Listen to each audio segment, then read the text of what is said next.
Hello student, आज हम लोग सीखेंगे linearly dependent and linearly independent of vectors.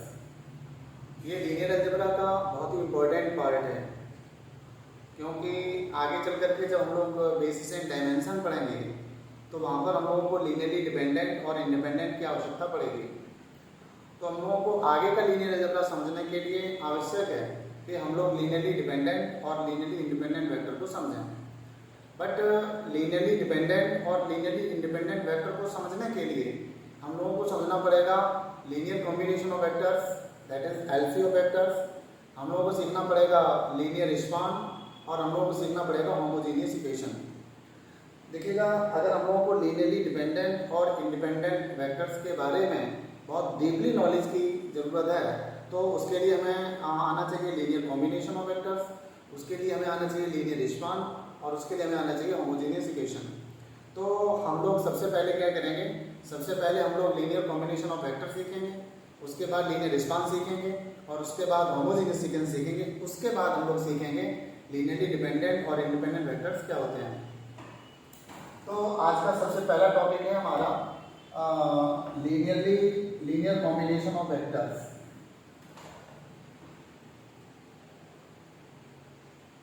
तो हम लोग पढ़ रहे हैं बच्चों, हम लोग क्या पढ़ रहे हैं, हम लोग पढ़ रहे हैं लीनियर कॉम्बिनेशन ऑफ वेक्टर्स। क्या पढ़ रहे हैं? Linear combination of vectors. देखिएगा, लीनियर कॉम्बिनेशन वेक्टर का पढ़ा। वेक्टर क्या है? वेक्टर आपने कहा था कि if V over F is a vector space. क्या कहा था? If V over F is a vector space, then एक बात और यहाँ सीख लीजिएगा, where V is non implicit and F is field. तो यहाँ पर V जो है नॉन इम्प्लिसिट हुआ करता था और F फील्ड हुआ करता था। फिर हम लोगों ने कहा था कि V को F पर वेक्टर स्पेस कहेंगे। उसमें 10 कंडीशन को सेटिस्फाइड करना पड़ा था। पहली 5 कंडीशन थी कि B प्लस B जो है, जो नॉन इम्प्लिसाइड B है, विद रेस्पेक्ट टू एडिशन एवेन्यू ग्रुप होना चाहिए। और बाद की जो 5 प्रॉपर्टी थी वो स्केलर मल्टीप्लिकेशन की थी। उसमें आपने पढ़ा था कि अगर अल्फा और बीटा F में है, X और Y B का एलिमेंट है, तो उसमें जो पहली प्रॉपर्टी थी उसमें पढ़ा था कि अल्फा X B का एलिमेंट होना चाहिए। फिर अल्फा ब्रैकेट में बीटा X बराबर अल्फा बीटा एक ब्रैकेट में बराबर इंटू X होना चाहिए। फिर अल्फा इंटू ब्रैकेट में X प्लस वाई बराबर alpha X plus alpha Y होना चाहिए। फिर अगली प्रॉपर्टी में सीखा था कि alpha plus beta into X बराबर alpha X plus beta X होना चाहिए। फिर लास्ट कंडीशन थी कि X इंटू 1 बराबर X होना चाहिए।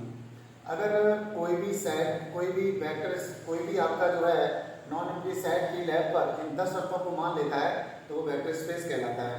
तो यहाँ पर हम लोग पढ़ने जा रहे हैं कि लीनियर कॉम्बिनेशन ऑफ वेक्टर्स क्या होता है। तो हम लोग मान लेते हैं कि लेट बी एफ बराबर वेक्टर स्पेस। ये क्या है बच्चों? ये जो है कोई वेक्टर स्पेस है। ये क्या है? ये वेक्टर स्पेस है। एंड एस जो है, S is subset of B है। S is finite subset of B है। एस यहाँ पर क्या है? S is finite subset of B है। S is finite, S is finite subset, S is finite subset of B है। यहाँ पर एस क्या है? S is finite subset of B है। लेट एस बराबर x1 x2 dot dot on xn। ये आपका क्या है?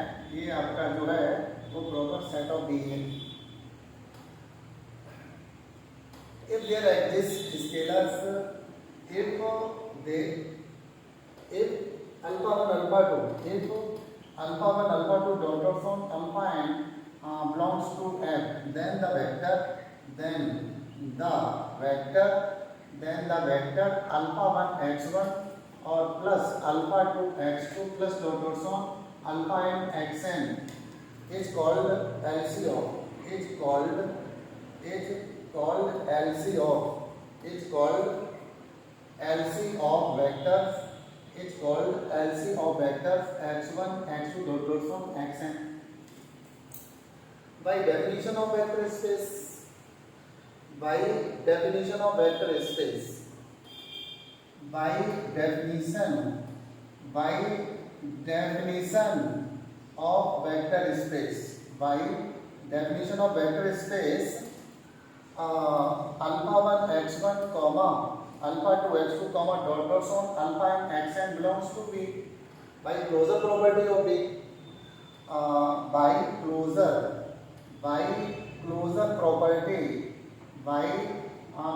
property of B, by closure property of B alpha 1 x1 plus alpha 2 x2 plus dot dot sum plus alpha and xn belongs to B. तो यहाँ पर क्या होगा, अल्फा 1 x1 और plus alpha 2 x2 plus dot dot sum alpha and xn जो है किसका element होगा, बी का ही एलिमेंट होगा। तो क्योंकि अल्फा 1 f में x1 b में तो अल्फा x1 b में होगा, अल्फा 2 f में x2 b में तो अल्फा 2 x2 b में होगा। और अगर ये सभी अलग अलग बी के एलिमेंट हैं तो इनका सम जो है वो भी बी का एलिमेंट होगा। ठीक है, तो ये था आपका जो है ये क्या था, ये एलसी था। Note if x belongs to b, if x belongs to b such that x बराबर alpha 1 x1 plus alpha 2 x2 plus dot dot sum और plus alpha and xn, then x is called LC of, then x is called LC of vectors x1 x2 और dot dot sum xn। देखिएगा यदि x b का element है सच that x बराबर इतना है तो वेक्टर x को x1 x2 xn का LC कहा जाता है। ये भी इंपॉर्टेंट है। इसके बाद आता है स्पान, इसके बाद क्या आता है, लीनियर स्पान। इसके बाद हम लोग पढ़ेंगे linear span.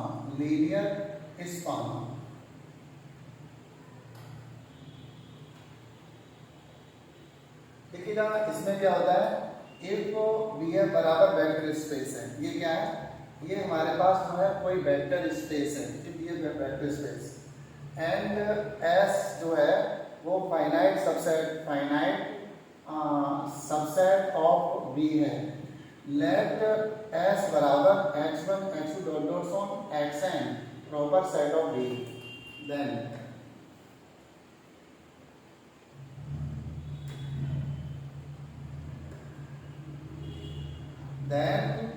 linear span of S, then linear span of S is denoted by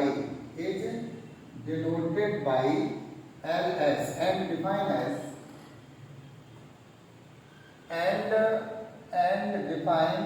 as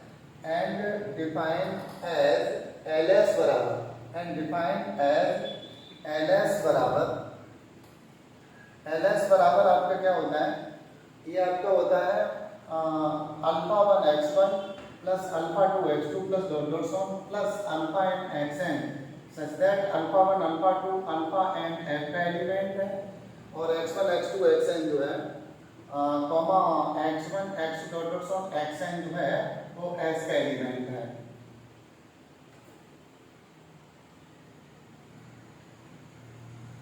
for example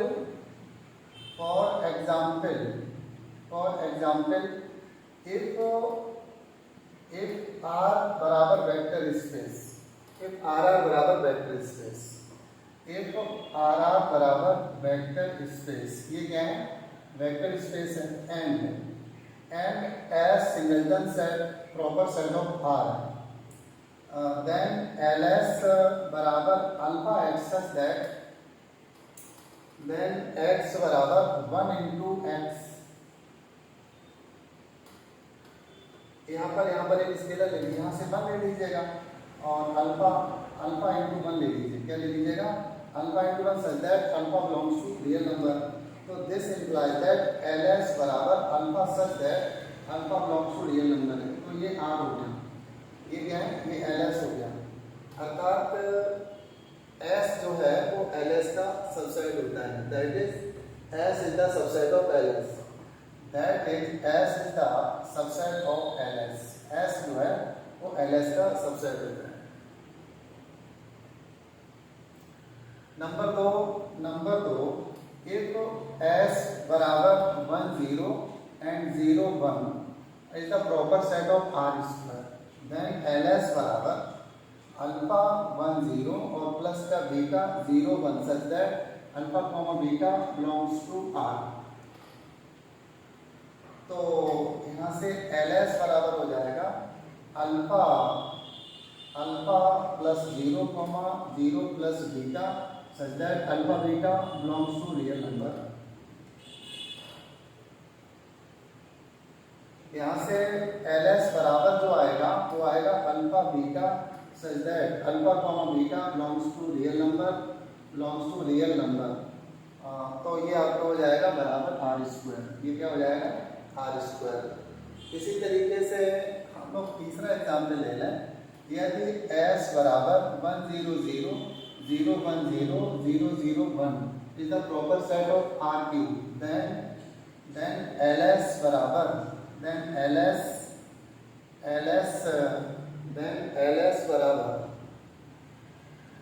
ls बराबर हो जाएगा अल्फा 1 0 0 और प्लस का बीटा 0 1 0 और प्लस का gamma 0 0 1 such that alpha beta gamma belongs to real number. तो this implies that ls बराबर हो जाएगा alpha beta gamma such that alpha beta gamma belongs to real number. इसके बाद आता है होमोजेनियस इक्वेशन।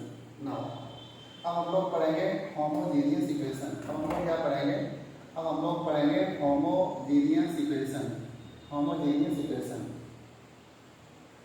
देखिएगा सिस्टम ऑफ इक्वेशन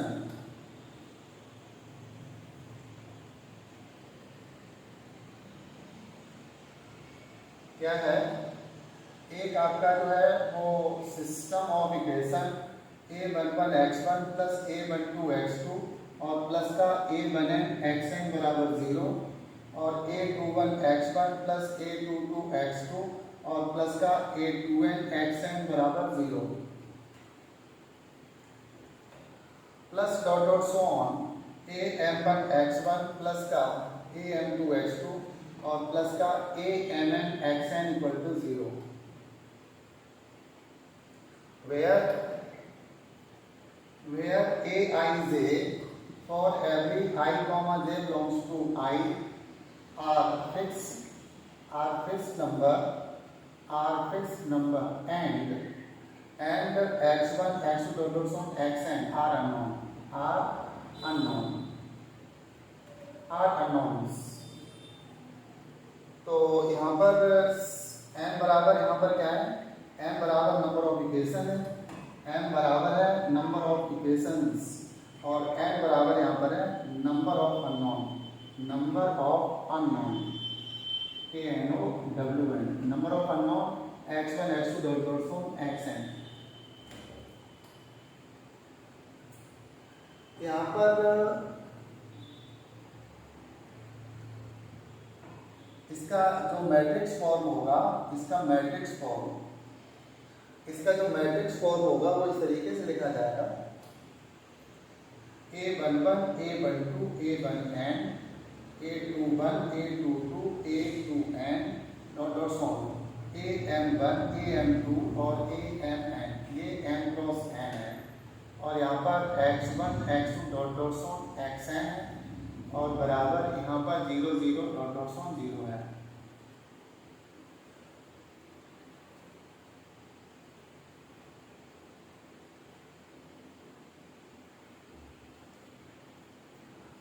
अगर हम मान लें लेट यहाँ पर a बराबर क्या मान लें, इसे इक्वेशन नंबर 1 डालना है तो a11 और a1n डॉट डॉट सो am1 से लेकर के amn तक ये m क्रॉस n है और x बराबर आपके पास x1 x2 dot dot so xn है और ये आपके पास 0 0 डॉट डॉट सो 0 है। Then equation 1 can be written as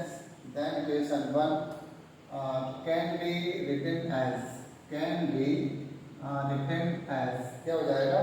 ax बराबर नल मैट्रिक्स हो जाएगा। This is known as homogeneous equation. ये क्या है? ये होमोजेनियस इक्वेशन है, होमोजेनियस इक्वेशन। ये आपका होमोजेनियस इक्वेशन है।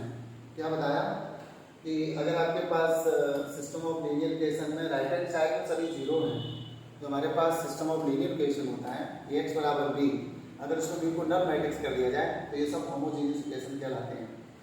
अब होमोजेनियस इक्वेशन के जो सॉल्यूशंस होते हैं दो types of homogeneous equation, solution of homogeneous equation. इसके बाद क्या आता है? सॉल्यूशन ऑफ ax बराबर नल मैट्रिक्स।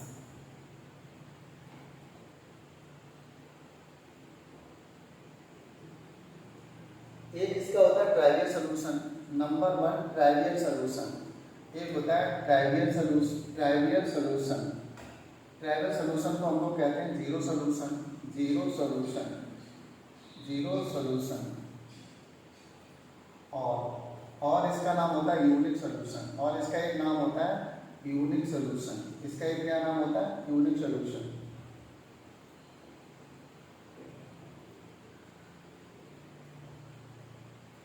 इसमें क्या होता है कि यदि determinant A not equal to zero है, दैट इज ऐसा तभी पॉसिबल होता है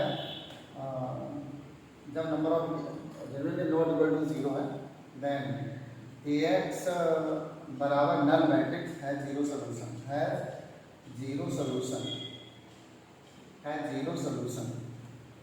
अगर determinant not equal to zero है तो ये कैसा आ जाएगा? Zero solution. That is x1 बराबर जीरो, x2 बराबर जीरो और डॉट डॉट सो xn बराबर जीरो। ये आपका जो है जीरो सोल्यूशन आ जाएगा। एक होता है नॉन ट्राइवियल सोल्यूशन, एक क्या होता है? Non trivial solution. एक होता है non trivial solution, non trivial solution. बच्चों नॉन ट्राइवियल सोल्यूशन क्या होता है? नंबर एक तो m is less than n, then if m is less than n, then Ax बराबर null matrix has non zero solution, has non zero solution, non zero solution. That is x1 x2 dot dot so xn not all zero, not all zero.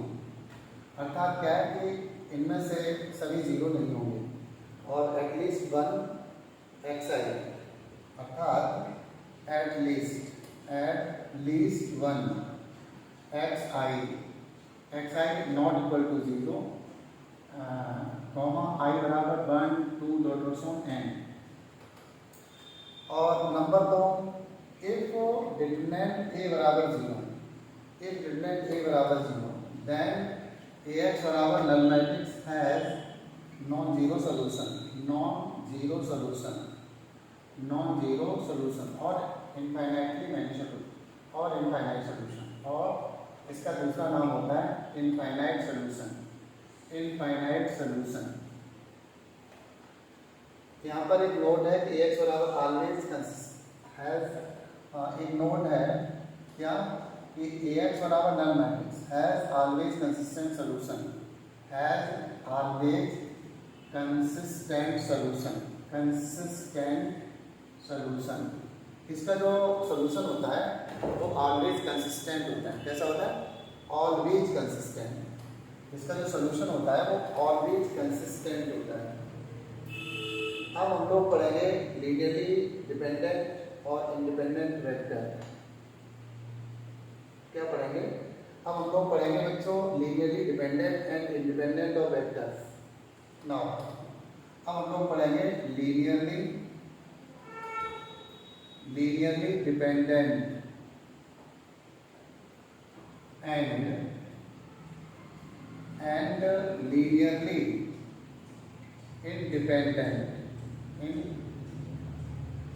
independent of vectors, linearly dependent and independent of vectors। आप देखिए ये समझ में आएगा। आपने क्या क्या पढ़ लिया? आपने लीनियर कॉम्बिनेशन पढ़ लिया, आपने लीनियर कॉम्बिनेशन पढ़ लिया, आपने पढ़ लिया, आपने क्या पढ़ लिया? आपने पढ़ लिया लीनियर रिस्पॉन्स, आपने पढ़ लिया होमोजेनियस इक्वेशन। अब आपको समझ में आ जाएगा कि लीनियरली डिपेंडेंट और इंडिपेंडेंट वेक्टर्स एक्चुअली होते क्या हैं। तो देखिएगा हम लोग इसे सीखेंगे।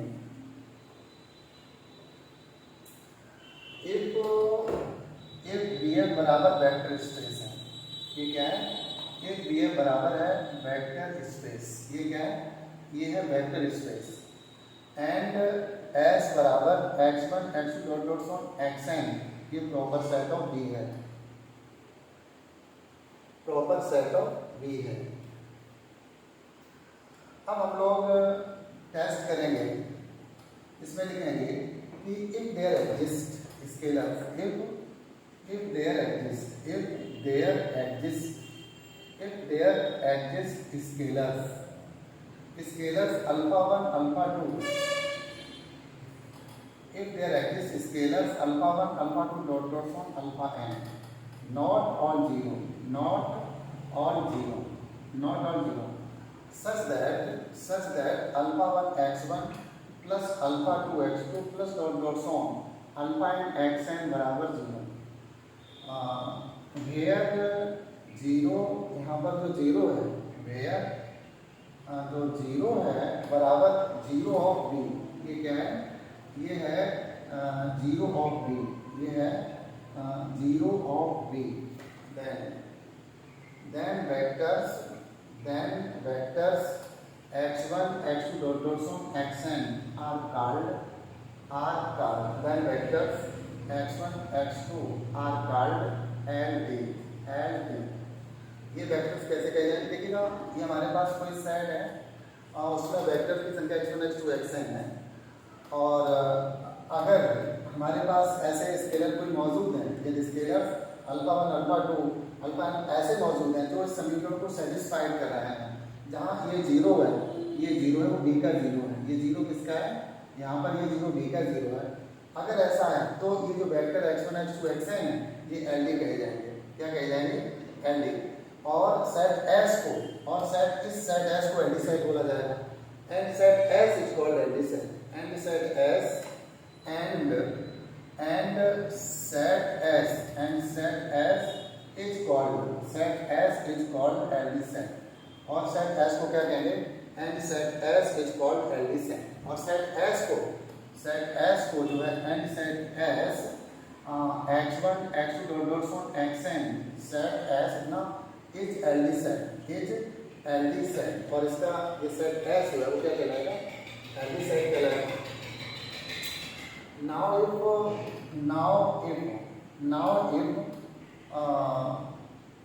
alpha 1 scalars, now if scalars alpha 1 alpha 2 dot dot from alpha n all 0 such that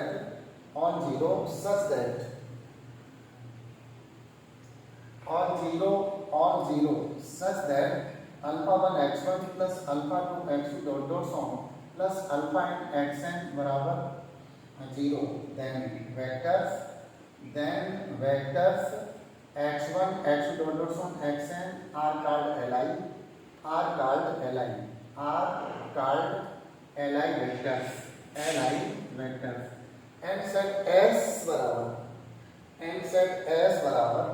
and set S बराबर x1 x2 dot dot from xn is Li set, ये Li set होगा, ये क्या होगा, Li set होगा। अब हम लोग कुछ एग्जाम्पल से सीखते हैं, फॉर एग्जाम्पल अब हम लोग इसके कुछ एग्जाम्पल सीखते हैं, फॉर एग्जाम्पल्स में क्या है कि एक तो आर बराबर वेक्टर स्पेस, ये क्या है, यदि आर जो है वो है वेक्टर स्पेस, आर बराबर वेक्टर स्पेस, एंड एस बराबर 1 is the proper set of are.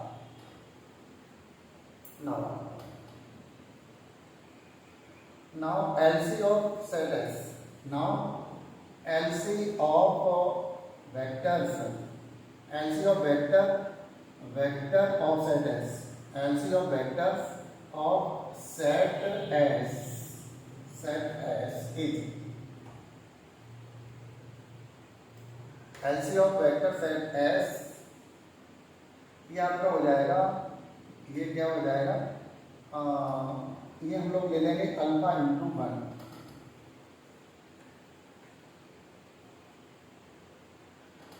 Let alpha into 1 बराबर 0, सिंस पर नॉट इक्वल टू 0 इसलिए अल्फा बराबर 0, सो एस बराबर 1 इज Li set, और वेक्टर 1 और 1 is Li vector, and vector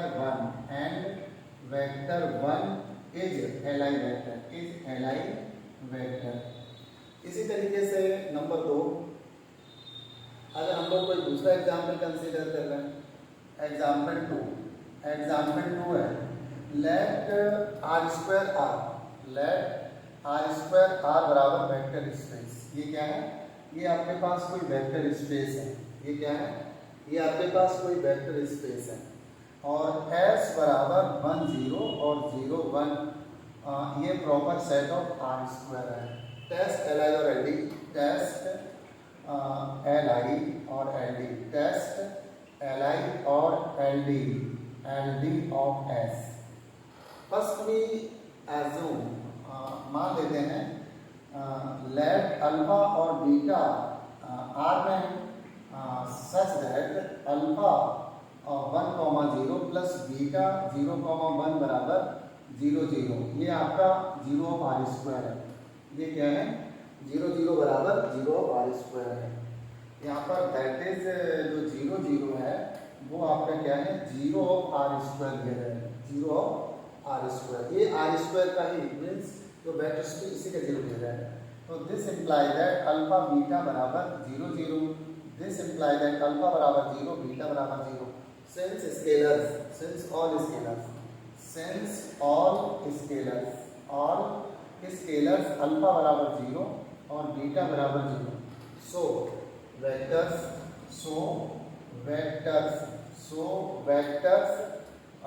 1 0 और 0 1 R L I and set S बराबर 1 0 0 1 इज एल आई सेट। ये एल आई सेट हो गया। इसी तरीके से हम लोग जो है और भी एग्जाम्पल कंसीडर करें। एग्जाम्पल 3 है इफ आर स्क्वायर बराबर X comma Y, if R square R ले लेता हूँ, इफ आर स्क्वायर आर बराबर वेक्टर स्पेस है। ये क्या है? क्योंकि वेक्टर स्पेस है। एस बराबर 1 2 और 2,4 ये जो है proper set of R square है। टेस्ट एल आई और L D of S, test L I और एल डी ऑफ एस। तो हम लोग क्या करेंगे? Let alpha comma beta belongs to R. Since R field है, यहाँ पर आर क्या है? आर फील्ड है। So we let alpha comma beta, so we let alpha comma beta belongs to R such that alpha 1 2 और plus का beta 2 4 बराबर 0 0। यहाँ पर 0 भी आर स्क्वायर पड़ेगा। यहाँ पर क्या पड़ेगा? 0 वेक्टर स्पेस। ये 0 of vector space, 0 of vector space. यहाँ पर तो this imply that alpha plus का 2 बीटा कॉमा 2 अल्फा प्लस का 4 बीटा इक्वल टू 0 0। तो this implies that alpha plus का 2 बीटा बराबर 0 और 2 अल्फा प्लस का 4 बीटा इक्वल टू 0। यहाँ से आपको क्या मिलेगा? दिस इम्प्लाई दैट 1 2 2 4 और अल्फा और बीटा बराबर 0 0।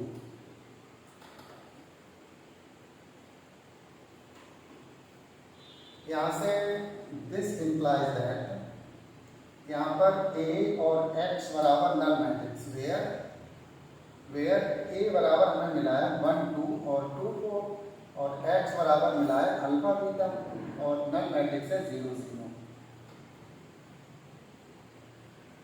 ये है होमोजेनियस इक्वेशन। ये क्या बन गया? ये बन गया होमोजेनियस इक्वेशन। अब यहाँ से डिटरमिनेंट पता कर लें। डिटरमिनेंट a बराबर 1 2 2 4, this imply that determinant a बराबर आ गया 4 - 4 बराबर 0। This imply that determinant a equal to 0। This imply that ax बराबर null matrix has non zero solution,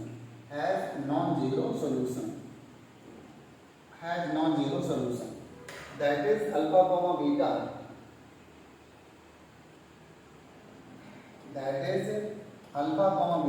not all zero। इसमें से कोई एक जीरो नहीं रखा, at least 1 alpha beta not equal to 0। अर्थात at least one alpha comma beta are not zero. तो इसका ये नॉन जीरो सोल्यूशन हो जाएगा। That is vectors 1 2, that is vectors 1 2 2 4 are L D. अब इसके बाद आता है आपका प्रॉपर्टी ऑफ एल आई और एल डी से। एक बात इसमें और देख लीजिएगा, note if RQ is vector space, if RQ R is vector space, if RQ R is vector space, if RQ R बराबर वेक्टर स्पेस, ये क्या है? if RQ R बराबर वेक्टर स्पेस है और S में जो है S में कोई वेक्टर्स दिए गए हैं 1 2 3 और 2 4 9 और 1 3 2, ये आपके वेक्टर्स हैं। टेस्ट एल आई और L D, test L I और L D, test L I और एल डी। ऐसे में हम लोग क्या करते हैं बच्चों, इसका एक सिद्धांत है, आप क्या करिएगा, मैट्रिक्स ऑफ वेक्टर पता कर लीजिएगा। क्या पता कर लीजिएगा? Matrix of vector, matrix of vectors, matrix of vector capital A बराबर कैपिटल ए, ये आपका 1 2 3 है, ये आपका 2 4 9 है और 1 3 2 है। अब इसका डिटरमिनेंट चेक कर लीजिएगा। नोट है if determinant A not equal to 0 है, implies that vectors are aligned, vectors are aligned होंगे, नंबर 1। नंबर 2, और यह कि determinant A बराबर 0 है, implies that vectors are aligned होंगे, vectors are aligned, vectors are aligned। अगर डिटरमिनेंट नॉट इक्वल टू 0 आ जाता है तो वेक्टर्स एलाइन होते हैं। अगर डिटरमिनेंट, तो हम लोग यहाँ पर क्या चेक करेंगे? नाउ डिटरमिनेंट ए बराबर 1 2 3 एंड 2 4 9 1 3 2, ये हो जाएगा 1 ब्रैकेट, ये कितना हो जाएगा? 8 - 27 और माइनस का 2 4 - 9, ये क्या हो जाएगा? 4 - 9 और प्लस का 3 हो जाएगा 6 - 4, ये क्या हो जाएगा? 6 - 4, ये हो जाएगा माइनस का 21 और -2 माइनस का 2 और माइनस का 5, ये हो जाएगा प्लस का 10 और ये हो जाएगा 3 × 2, ये हो जाएगा प्लस का 6 और माइनस, ये हो जाएगा माइनस का 21 और प्लस का 16 बराबर माइनस का 5 नॉट इक्वल टू 0। ये वाली कंडीशन सेटिस्फाइड हो गई। ये वाली कंडीशन अगर सेटिस्फाइड हो जाएगी तो कितना आ जाएगा?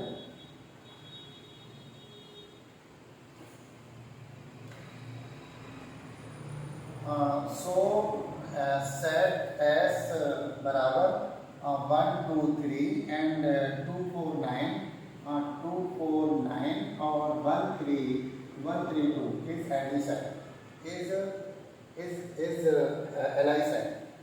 एलाई सेट, क्योंकि ये वाली कंडीशन सेटिस्फाइड हुई है तो एलाई सेट होगा। तो कैसा आ जाएगा? L I set. अब आता है property of L I and L D. क्या आता है? Property of L I and L D set, property of L I and L D set. अब हम लोग इसकी प्रॉपर्टी ऑफ सीखेंगे। Property of L I and L D set property. Number one vectors are either L I और L D. Number 1 vectors are either L I, vectors are either L I और L D. Number 2, यदि vector space है, अगर क्या है, अगर ये vector space है कि बी बराबर वेक्टर स्पेस एंड एस, यहाँ आपका जो है एस सबसेट ऑफ बी है and S is subset of B है। If 0 belongs to set S, then S is LD set. Then S, अगर 0 S में है, then S is LD set. Then S is LD set. Number 3, if B F बराबर vector space है। ये क्या है, ये आपका बी एफ जो है वो वेक्टर स्पेस है। ये है vector space and A comma B, ये ए कॉमा बी ये आपके प्रॉपर सेट ऑफ बी है। Number 1, if A is Licent, if A is Licent, if A is Licent, A is Licent, if A is Licent and B is subset of A and B is subset of A, B क्या है, subset of A, then B is Licent. This implies that B is Licent. और number 2, if A is LD-set, if A is LD-set and B is superset of A and B is superset of A, then if A is Licent and B is superset of A, then B is LD-set, then B is LD-set, then B is LD-set.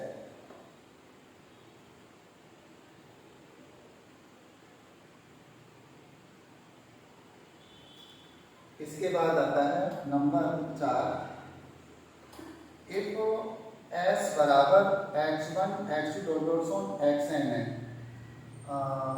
And any vector of S, if any vector of S is LC of other,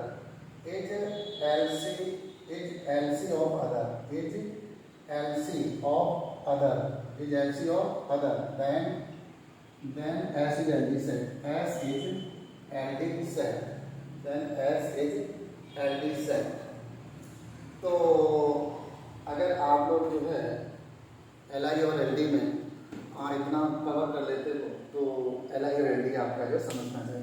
एक बार मैं revise करा दूँ, linearly dependent और independent आपको पढ़ाया गया है।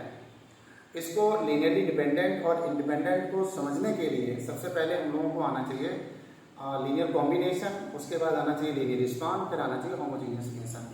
तो लीनियर कॉम्बिनेशन क्या था, if x1 x2 xn are vectors, if x1 x2 xn are vectors and alpha 1 alpha 2 alpha n are scalars, then the vector alpha 1 x1 alpha 2 x2 alpha n xn is called LC of vectors x1 x2 dot on xn।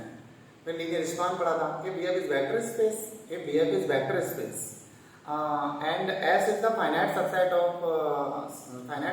B, let S equal to x1 x2 xn, then the set alpha 1 x1 plus alpha 2 x2 plus dot of alpha n xn is called linear response of set S, देखते हैं note by LS। इसके बाद मैंने पढ़ा था homogeneous equation. Homogeneous equation क्या होता है कि नॉन होमोजेनियस इक्वेशन होती है AX बराबर B, अगर उसमें B को नल मैट्रिक्स कर दिया जाए तो होमोजेनियस इक्वेशन हो जाती है। इसका जो सोल्यूशन होता है ऑलवेज कंसिस्टेंट होता है। होमोजेनियस इक्वेशन का जो सोल्यूशन होता है वो ऑलवेज कंसिस्टेंट होता है। इसमें दो ही प्रकार के सोल्यूशन होते हैं, या तो इसका इनफाइनाइट सोल्यूशन होगा, infinite solution means non zero solution होगा, या इसका जीरो सोल्यूशन होगा। तो जीरो सोल्यूशन को यहाँ पर यूनिक सोल्यूशन कहा जाता है। यहाँ पर पहले तो आप डिटरमिनेंट, जैसे इसको मैट्रिक्स फॉर्म बना लीजिए x बराबर नल मैट्रिक्स और उसका डिटरमिनेंट चेक कर लीजिएगा। अगर determinant not equal to zero है तो इसका यूनिक सोल्यूशन ही आएगा और वो जीरो सोल्यूशन कहलाएगा, और अगर डिटरमिनेंट जीरो आ गया तो ये नॉन जीरो सोल्यूशन देगा। ठीक है, यहाँ पर ऐसा बताया क्यों गया, क्योंकि जब हम लोग LI और LD चेक करते हैं, जब हम लोग क्या करते हैं, जब हम लोग LI और LD जो वेक्टर्स का LI LD चेक करते हैं, तो यहाँ पर हम लोग alpha 1 x1 plus alpha 2 x2 plus alpha n xn बराबर जीरो वेक्टर लेके चलते हैं। जैसे बी वेक्टर स्पेस है तो जीरो जो है ना वो बी का जीरो वेक्टर होगा, तो हम लोग इक्वेट हमेशा जीरो वेक्टर्स कर लेते हैं। यहाँ पर मान के चलते हैं, जब हम LI और LD चेक करते हैं तो हमेशा ये लेके चलते हैं जो जीरो वेक्टर है वो x1 x2 xn का LC है। तो अगर जीरो वेक्टर जो है x1 x2 xn का LC है, that is alpha 1 x1 plus alpha 2 x2 और प्लस अल्फा n xn बराबर जीरो आ जाएगा। फिर हम लोग क्या करते हैं, इसको कंपैरिजन कर देते हैं। जैसे ही कंपैरिजन किया वैसे हमें होमोजेनियस इक्वेशन प्रकट हो जाती है, फिर हमें एकदम तुरंत इमीडिएटली होमोजेनियस इक्वेशन मिल जाएगी। अब हमें जीरो सोल्यूशन और नॉन जीरो टेस्ट करना होता है, सिर्फ या तो जीरो सोल्यूशन टेस्ट, हमें सोल्यूशन टेस्ट करना होता है। ये तो कन्फर्म था कि होमोजेनियस इक्वेशन का जो सोल्यूशन है या तो जीरो सोल्यूशन हो गया, नॉन जीरो सोल्यूशन होगा। अब हमने डिटरमिनेंट चेक कर लिया, अगर उसका determinant A not equal to 0 आ जाता है तो फिर ये हमें जीरो सोल्यूशन देगा, अर्थात जो हमारे स्केलर्स हमने जो एज्यूम किए थे वो सभी जीरो आ जाएंगे, और जब सभी स्केलर्स जीरो आ जाते हैं तो वेक्टर्स एल आई हो जाते हैं। अब हम लोगों ने अगर डिटरमिनेंट चेक किया, ए का डिटरमिनेंट चेक किया, अगर वो नॉट इक्वल टू 0 आ गया तो जो हमारे पास होमोजेनियस इक्वेशन आए थे उनका सोल्यूशन नॉन जीरो सोल्यूशन आ जाएगा, और नॉन जीरो सोल्यूशन मतलब होता है एटलीस्ट नॉट इक्वल टू 0, तो वेक्टर्स कैसे हो जाएंगे, तो वेक्टर्स हमारे जो है एलडी हो जाएंगे। इसके बाद फिर मैंने कुछ एग्जाम्पल्स बताए थे, फिर मैंने आपको बताया कि देखिएगा ये वेक्टर स्पेस है, एस इसका कोई सबसेट है, अगर 0 एस में कंटेन कर रहा है तो हमेशा एलडी होगा, तो हमेशा कैसा होगा, एलडी होगा। अब आता है कि एल आई का जो सबसेट होता है, एल आई का सबसेट एल आई होता है और एल डी का सुपरसेट एल डी होता है। अगर कोई वेक्टर एस है, कोई सेट एस है और उसमें वेक्टर x1 x2 xn है, यदि उनमें से कोई भी एक वेक्टर बचे हुए सभी का क्या है एलसी है, तो वेक्टर हमेशा तो वो सेट एलडी होता है, तो वो सेट कैसा होता है, हमेशा एलडी होता है। ठीक है, तो मैंने आपको जो है आज पढ़ाया लीनियरली डिपेंडेंट और इंडिपेंडेंट। ठीक है, ये आपका बहुत इंपॉर्टेंट टॉपिक है लीनियर अलजेब्रा का, और कोशिश तो की है समझाने की जैसा आपको समझ में आए।